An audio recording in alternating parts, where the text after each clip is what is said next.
What is up, everybody, and welcome back to an episode of What the Truck. Today we got Craig over here. Dude. Howdy. What the truck? Dude, this is sick. This is my 1967 F250 Highboy. It's not a real F26. I just converted it and I built the whole thing from a cab. We started with a bare cab and sitting on a 77 F250 F26 Highboy frame. But wait, before we even get into it, you have less than 10,000? Yeah, so with this entire budget was 10 grand. That's crazy to me, so bro. The entire truck, as you see it, was built for $10,000. That was the whole concept, at least. If anybody hasn't seen your 20 plus part series showing that, check him out on YouTube. But dude, show me front to back, starting with your light bar. Yeah. Frick, that's cool. Yeah, this one, we designed this. Franklin and I and a couple other guys had designed this. This was our first product. So you can see this is 909 Speed Company right on the front of it. Dude, how proud does that make you? It's cool. It's definitely a cool feeling putting your name on a physical part and that can actually like be bolted onto a truck. And not only that, I think my favorite part is seeing it on other people's trucks. Like, I don't care about it being on mine. Like, that's cool, but when I see it on other people's trucks and they're like as stoked as I am, it makes the whole thing worth it. So we've been doing like a year of work trying to get these different reiterations of it, and we're still changing things constantly to make it better, more, to where the average person can just bolt it on, because I've noticed fitment issues and things like that, but we're working on it. The truck started life as a 67 two-wheel drive camper special. Yeah. And the chassis you said is a 77 F250 4x4. Yeah, so this started off as a frost turquoise and Wimbledon white two-tone, original 67 Ranger camper special, like top tier trim level truck. So it doesn't have any of the badges on it, but it has, this would have been, I think this was your camper special. And then you had the Ranger one on the back, and I think there's even, there was the custom cab as well. So it had every single trim option that you could possibly add, including air conditioning. So I don't have the under the dash unit in it, but it had the dealer AC installed. So I need to get the Marty report because I'm actually very curious, because this was a pretty high tier level truck, especially for a two-wheel drive. So I was really impressed with that. You can see it has all the trim. Everything, I know there's a little bit of a difference in wheelbase and body mounts and stuff like that. Yeah. So I guess up front, what axle are you running? So it's the stock 44 closed knuckle low pinion, pretty crummy drum brake axle. But the one thing you probably, if you know these trucks, you heard me say 77. So a 77 should have had a, if I remember right, open knuckle low pinion disc brake axle. It wouldn't have been a high pinion, that's a Snowfighter. You would have got that 789 only. I believe 76 and a half or 76, 77, you would have had at least disc brakes, right? So when I got this chassis, I was like, sweet, got 77, showed up, and it had drum brake axle on it. So I was like, this guy took the good axle out of it and sold me the chassis. But I was like, whatever, it's a starting point, right? It's the only thing I could find on Marketplace. I paid $700 for the chassis. The truck itself, two-wheel drive with the motor in the bed, halfway disassembled, was $1,000, so we're at $1,700. So I bought that and immediately started putting these two together. So the first thing obviously I had to do was fit the cab on it. The cab is very straightforward on these trucks. Obviously on a dent side frame, your body mounts in the back, they will widen. So the only thing that's different on these chassis is two things: wheelbase and the rear part of the frame rail widens a little bit. So your rear cab mount actually has a provision to where all you have to do in the cab is just drill a new hole. So your original hole, you probably won't be able to see it, but there's an inner hole and an outer hole, and all you would have to do is you would literally just have to, the fuel pump. That's the entire fuel system out of this is out of my short bed F100. Hell yeah. Because that's getting Terminator X, so we just went boop, boop, and just put everything into this truck. So it has the M cap, fuel tank, everything works. And that also helps keep the budget down, so you don't have to add that to the budget. Yeah. Because technically it's old money, we already spent it. Yeah, if it's in your shop, it doesn't count. No. But I was at least like relative with that. I like to take things and be like, okay, the fuel tank could have been good, pumps could have been good, you could have had a pump lying around, or a friend with some speed shop or whatever, garage, you find stuff lying around. That was the motivation, is just go into people's garages and find stuff. So this would have been what, 360, 390? This was a Y-code 360 truck, two-wheel drive, and then it was in frost turquoise and Wimbledon white two-tone. It's the exact same color option as Franklin's truck, same year, model, color, and everything. We were shooting that earlier because the trucks are identical. The only thing that we noticed, his was all blue with a white top. This was blue with a white two-tone, so they were just ordered differently in the color layout, but the options were identical. The yin yang, baby. Yeah, and he also had a long bed 360 truck. It's really just kind of weird to see. I don't know if his was a Ranger or not, but just seeing the similarities with two trucks that were just totally far away from each other, to just be like, wow, these are ordered the same. So we spoke about the body, we spoke about the chassis. Yep. The next big component you had to find and then build was the motor. So what did you do? Yeah, this does not have a 360 in it anymore, and that was kind of the really difficult part. You wanted 100 more points. So you get the 60. Yep, we have a 460 in this thing. So this is a proper big block Ford. Yeah, I found this actually, he had a 460 out of an RV sitting in the bed. And that was what I had with it. I had no motor, I had no tranny, but I had this 460 that was full of water sitting in the bed, and it had a C6 attached to it. So I sold the C6, I sold the 2-wheel drive chassis to recoup some money back, and we built this motor for $2,000. So I found a Ford's rotating assembly that blew up out of a jet boat. He'd like cracked the block, but the rotating assembly was still good, and it was a 40 over Ford's rotating assembly. So I took that, took the block down to JBA. I spent $1,100 on machine work, and literally the $300 on the rotating assembly plus parts put this entire engine you see at $2,000. So I spent $2,000 on this. Friend gave me the valve covers. Those were sitting in the garage. You can see they're faded. This is the original air cleaner out of my 1971 F100. I've had that sitting in my garage for probably almost 10 years. I had that sitting there and I was like, dude, this is perfect. Yeah. Boop, put it right on. Cheapest camshaft you can get on Summit Racing. Cheapest distributor you can get on Summit Racing. Cheapest AC bracket or AC compressor that I can possibly get. Tell me about the brackets, because it was so much fun to watch you figure out. So I made the AC bracket because I didn't like the kits that put it like way up here. So this is out of a 200 straight 6. This was out of Chris's Comet. So my buddy Chris from Heat Show Products, he had this. Yeah, RIP the Comet. This was sitting on the shelf. He couldn't use it. So I was like, well, that's basically trash because I don't know anyone that has a 200 lying around. So I took the AC bracket, cut it up, put it on a 460, and this bracket was fine. I put all the stock bracketry on the bottom half for the alternator, and it keeps throwing the belt. That's what we've been dealing with all weekend, is it just chucks the belt, and the alternator belt's behind this one, so it takes out the water pump belt with it. So I've been battling that all week. Fun stuff. But other than that, that's really been the only issue I've had. Look at this Optima battery. Yep, Optima supplied us with a red top specifically for this trip, which I really do appreciate that. And then the other thing too, on Marketplace, I found a guy that had a grill guard for one of these, and Toby bought it. Oh, nice. And I kind of put it in a package deal, so he had a radiator. I got the radiator and fans for like $150. So like, doing that kind of wheeling and dealing is like the way that you can build a truck like 100%. This. The bumper was off Ethan's truck. It was all bent. I straightened it. So I hammered and dollied. There was a huge dent in the corner of it on the top. It was all buckled, but I really, really wanted this sticker on the front. So this is a Seymour Johnson Air Force Base Tactical Command Unit. That's sick. Your tag to get on base. So I really, really wanted that because I was like, it just looks so fitting on this truck. And you're in San Diego. Yeah. So I was like, this is cool. I really wanted that. It just kind of puts a little bit of a flair on the truck. Wheels and tires are so fitting. Yeah, for the old school vibe, I think I do. End goal would totally be caps, Steelies, and super lugs like everybody has. Skyjacker 4-inch, level it out. But for now, obviously, to finish the truck out. You just finished it. Yeah, I mean, it's not even finished. This thing has like 3 miles on it. Like, it's brand new. That's why it's peeing all over the floor right now. Yeah. The tires, actually, they came off of a buddy of mine who was getting new tires put on his truck, and he had the same wheels. That works out. So those wheels were, I think these came off of one of our bullnose. This came off my bullnose. That's what it was. They were off my gray bullnose. I have an 86, so I put welds on that. So these have been sitting in my yard. So I was like, sick. Those are free. Those came with the truck. Put those on. My buddy next door was changing his tires. These were going to get thrown away. And I was like, no, I'll take those. I had 33s on it. And I was like, cool, that would go to 37. So I put them on. Wheels and tires were literally free. And if you go to any tire shop, sometimes you can find a lot of stuff that they throw away, or you can tell them, hey, I'm looking for this size, even if it's like pretty much trash, call me. It costs them money to dispose tires. People don't realize that. It costs $5 to $20 per tire. Yeah, so tire shops will actually like call you to come get stuff. Yeah, come pick it up. Yeah, so make a relationship, not with a discount tire, like a hole-in-the-wall tire in the shop. You gotta find a guy who depends on that. Yeah, so, but yeah, it used to have a dual tank, took that out. I just have the cap tank right now.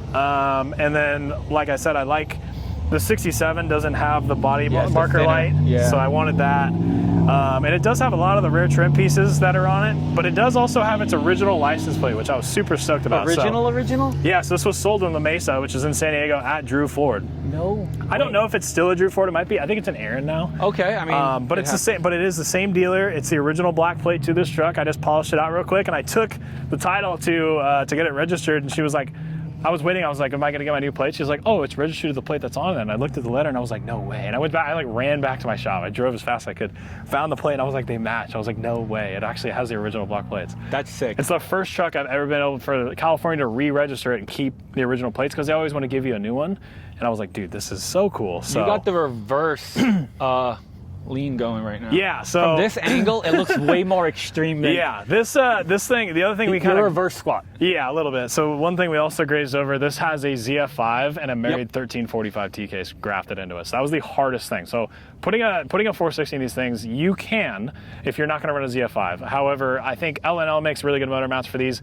A couple other companies do, but they raise the motor too high. And so the problem I ran into with this truck is it has a ZF5, and that married bell housing that's part of the case is so huge that a lot of guys have to cut out their whole firewall and tunnel and make this contraption. It looks terrible. And the one thing that I did that was a little bit different, could you tell that there was a 5-speed drafted into this truck if you did not see the shifter handle itself? I mean, obviously it's factory carpet, factory firewall thing. So it has a high hump for an MP435 4-speed in it. And I dropped the engine down, I think it was almost 6 inches. Dude, this is actually really clean carpet and firewall protector. So that's the original, it's the original vinyl floor. That's crazy. That's vinyl, and it's original.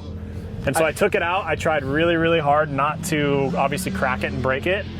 I degreased it, cleaned it, sprayed it, and then everything else you see in this entire truck is original. I have not replaced anything. I like the door panel, that lower part. Yeah, so the only thing we added, my good friend Marty and Amber, Amber's made all of the patterns and the leather work on these, and Marty helped do all the work on these, so they were nice enough to make not only the shift boot, but the leather inserts on these. So this was a potential product that we were talking about doing. That's awesome. I'd be curious on interest on them, but they came out really, really good. So I was very, very thankful for her to do that for me. I mean, if you guys want one, drop a comment. Yeah. So that way Craig will see that. Yeah, it'd be super cool.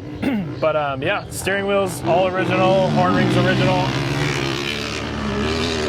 All of the chrome and stainless, all of it's original to this truck. I steel wooled and polished every single piece on this truck. I wanted to keep and retain all the originality. I polished the door, inside of the door, and the door car. This is all original.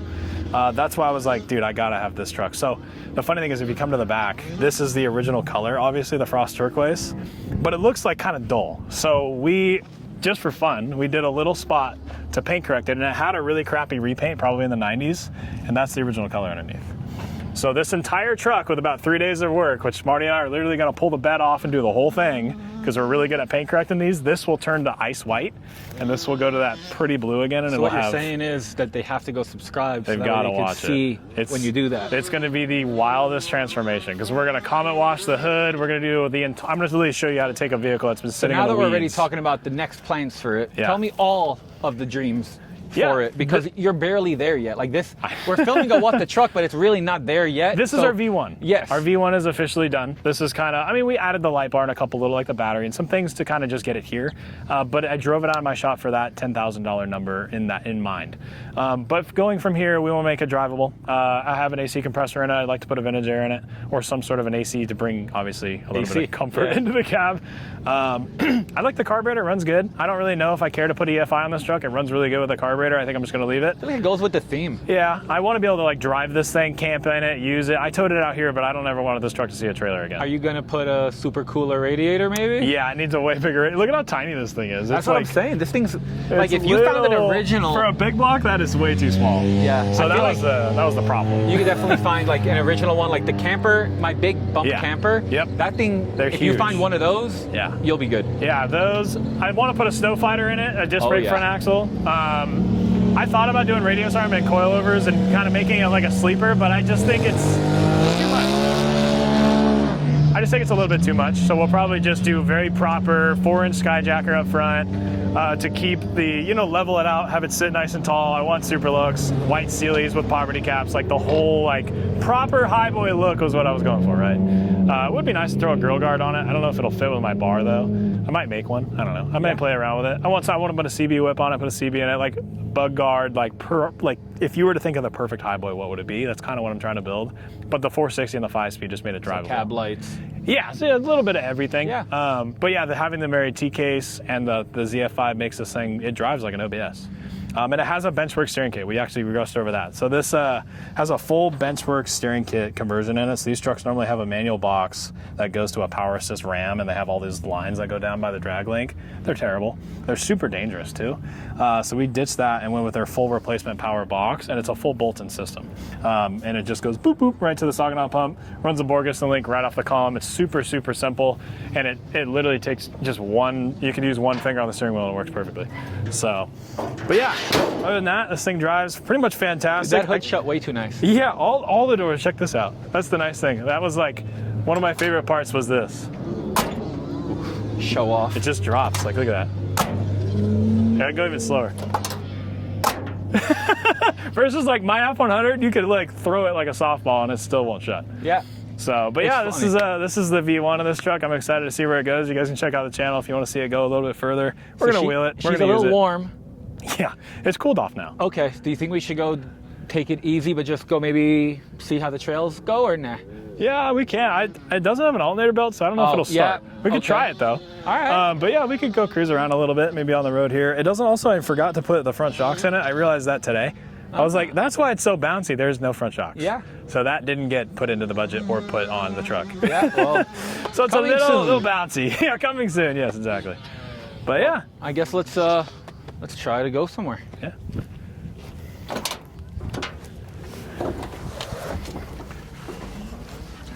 So before we were in a different truck.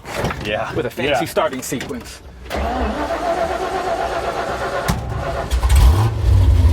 Oh yeah.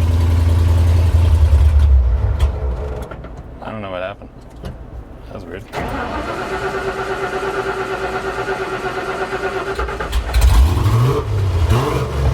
Flooded. So yeah, this is a 468 technically, I think is what it came out at. 40 over, extreme energy 4-wheel drive cam. It's pretty mellow though, it's like 9 to 1. Gauges work? Yeah, these two, that one's a little bit, I think I have the wrong ohm reading.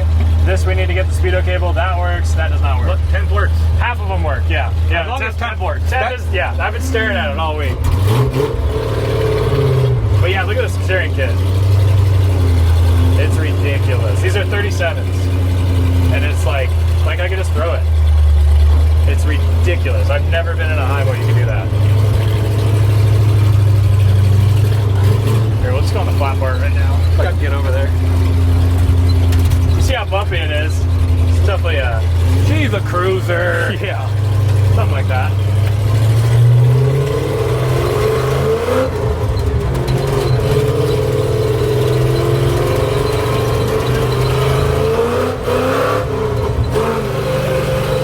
She's got some get up and go. Yeah, it's really good.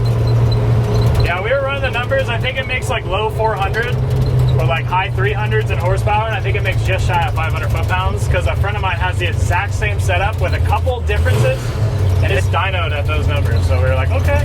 Nice. So yeah, I'm excited to see what it makes. Are you going to put it on a dyno? I wouldn't be opposed to it. Once it's like actually all dialed in, yeah, I would. Yeah. That would be cool. Last time I tried doing a donut, it did not like it, so I'm not going to do that again. Nah, this is not the donut vehicle. No. You have the donut vehicle.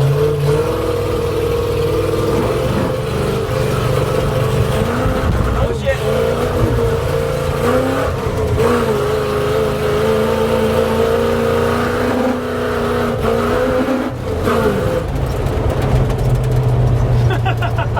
Yeah. It rips. It rips. What's going on here? I don't know. Oh, I think she wants a photo. Oh, hell yeah. Well,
you can make all the money in the world.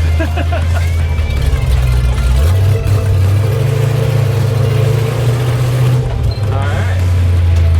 I'll bring it back so you're down a little lower. Hey. Oh man. So this was cool. And I don't know what the plan is here. So if you guys can drop a like. If you're not subscribed, subscribe to me. If you're not subscribed to Craig, subscribe to Craig. Yeah. And let us know, what do you think about this? If you're not following, the Craig 909 everywhere? Craig 909, yep. Check out the Light Bars 909 Speed Company. We're going to be coming out with some new stuff here pretty soon. We're still working on them in the shop. But with that, get outside and go build something cool.